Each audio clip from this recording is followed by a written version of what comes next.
प्रदेश में 1,95,00,000 टॉयलेट्स बने, यानी 2 करोड़ टॉयलेट्स बने। और ये उत्तर प्रदेश की बहनों को सौगात भी है और यह उनके सशक्तिकरण का बहुत बड़ा परिवर्तन का माध्यम है, जिसको हमको समझना चाहिए। मित्रों, कहना अच्छा नहीं लगता, गांव का रहने वाला हूं, उत्तर प्रदेश की सड़कों पर बहुत बार घूमा हूं। लोग, बहनें हमारी सूर्योदय से सूर्यास्त का इंतजार करती थी अपने नित्य क्रम के लिए। क्या मैं सच बोल रहा हूं कि नहीं बोल रहा हूं? यह आजाद भारत की तस्वीर थी, 2014 तक की तस्वीर थी। उत्तर प्रदेश में 1,95,00,000 इज्जत घर बने हैं, यानी 1,95,00,000 बहनों को इज्जत देने के साथ साथ सम्मान देने का काम हुआ है, उसको हमको समझना चाहिए। और सारे देश में 11 करोड़, और आज India is total ODF free, 100% free. यह परिस्थिति आखिर की खड़ी।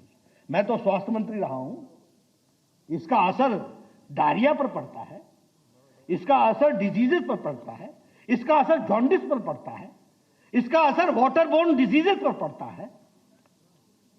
ये सिर्फ, इसको आप इज्जत घर मत मानिए, इसको सिर्फ टॉयलेट मत मानिए।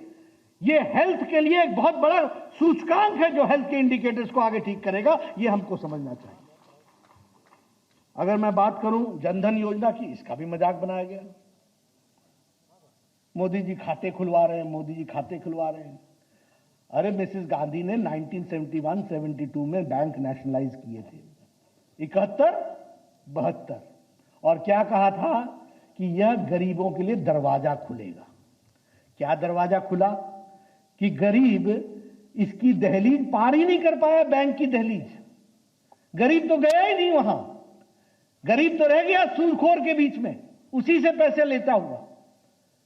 आपको मालूम है 2014 में खाता धारक कितने थे? 2.25 करोड़, और आज लगभग 50 करोड़ खाता धारक है, और जनधन योजना में 40 करोड़ है। इस बात को हमको समझना चाहिए। 50 करोड़ है और इसमें 40 करोड़ इसके अंदर है जनधन खाते के तहत। और उत्तर प्रदेश में अगर मैं देखूं तो इसी में लगभग 7 करोड़ अकाउंट्स यहां पर खुले हैं। 7 करोड़ का कंट्रीब्यूशन हमारे उत्तर प्रदेश के किसानों ने किया है, उसको हमको समझना चाहिए। मैं अभी सुबह बूथ के फंक्शन में बोल रहा था, मैंने वहां भी कहा, मैं यहां भी कहूंगा, यह गैस का कनेक्शन सिर्फ गैस का कनेक्शन नहीं है मित्रों। आपको लगता होगा यह गैस का कनेक्शन है, और इसकी संख्या भी 8 करोड़ है। और उत्तर प्रदेश में यह संख्या 1,47,00,000 है जिन बहनों को गैस का कनेक्शन मिला है। मैं नहीं जानता आप लोग गांव के साथ कितना जुड़े हुए हैं, लेकिन मैं गांव से जुड़ा हुआ हूं। मुझे मालूम है कि हमारी बहनें सुबह 5 बजे उठ करके जंगलों में जाती थी, और जो गांव का रहने वाला होगा उसको जंगल से आवाज आती थी, ठक ठक ठक, लकड़ी काटी जाती थी। वो लकड़ी का बोझा लेकर के आती थी, घर में चूल्हा जलाती थी, लकड़ी गीली होती थी, धुआं बहुत छोड़ती थी, उस धुएं को अपने साथ जोड़ती थी, और तब सुबह की चाय घर वालों को पिलाती थी। ये कहानी गांव की है, और इतने पर भी रुक जाते तो भी मैं मानता। चलिए मैं आपको अपने गांव दिखाता हूं, और पुराने गांव में देखिएगा 20 साल 30 साल पहले कोई ना कोई महिला किसी न किसी पेड़ से गिर करके या तो रीढ़ की हड्डी तोड़वाई बैठी थी या पांव की हड्डी तोड़वा करके बैठी थी। ऐसी स्थिति भी हमने देखने को मिली। और आज एनवायरमेंट भी क्लीन, जंगल भी लग रहे हैं, और साथ ही साथ हमारी बहनें भी 6 बजे सुबह उठ करके सिलेंडर का सिर्फ नॉब घुमाती हैं और चाय घर को पिला देती हैं। यह सशक्तिकरण होता है। और इतना ही होता तब भी मैं मानता हूं, देखिए इन सबके इफेक्ट को समझिए। यही आपको मालूम नहीं, लेकिन मेरे यहां तो हमारे घर के में काम करने वाली जो बहनें होती थी उनको हमने देखा है, चूल्हे से जब बाहर निकलती थी तो बाहर निकल करके आंसू बह रहे होते थे, नाक से पानी चल रहा होता था, और कम से कम 200 सिगरेट से 300 सिगरेट का धुआं अपनी छाती में वो ले चुकी होती थी, क्योंकि चूल्हे के बगल में बैठ के फूंक फूंक करके उसको आग जलानी पड़ती। वो कहानी भी हमने देखी। इसका असर उनके फेफड़ों में कितना पड़ता था, आगे चल करके फेफड़ों की बीमारियों में महिलाओं में कमी आएगी। इस बात को भी हमको समझना चाहिए, हेल्थ के इंडिकेटर्स को हमको समझना चाहिए।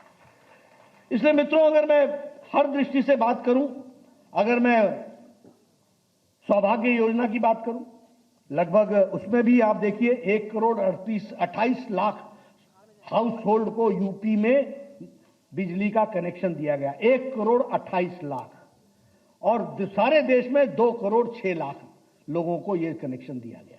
अब फिर मैं ये कहूंगा, मुझे नहीं मालूम आपको कितना मालूम है और आप कितना जुड़े। हमारे यहाँ जब गांव में कोई नया मकान बनाता था और उसका मकान अगर 50 मीटर दूर होता था, क्योंकि वो अपने खेतों में बनाएगा गांव में मकान, तो उसको बिजली का कनेक्शन लेना होता था, तो जेई पूछता था तार है तेरे पास?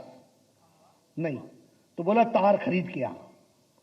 तो पहले तो 6 महीने इसी में दौड़ाता था कि हजूर मैं गरीब आदमी तार कहां से लाऊं। फिर बोलता था जूनियर इंजीनियर अच्छा एक काम कर, आधी मैं दूंगा आधी तू खरीद ले। फिर बड़े रोप में ये भी कहते थे कि गांव वालों को बुलाना, खंबा ले जाना, खंबा वहां लगा देना, हमारा जेई आएगा बिजली का कनेक्शन दे जाएगा। ये होता था कि नहीं होता था?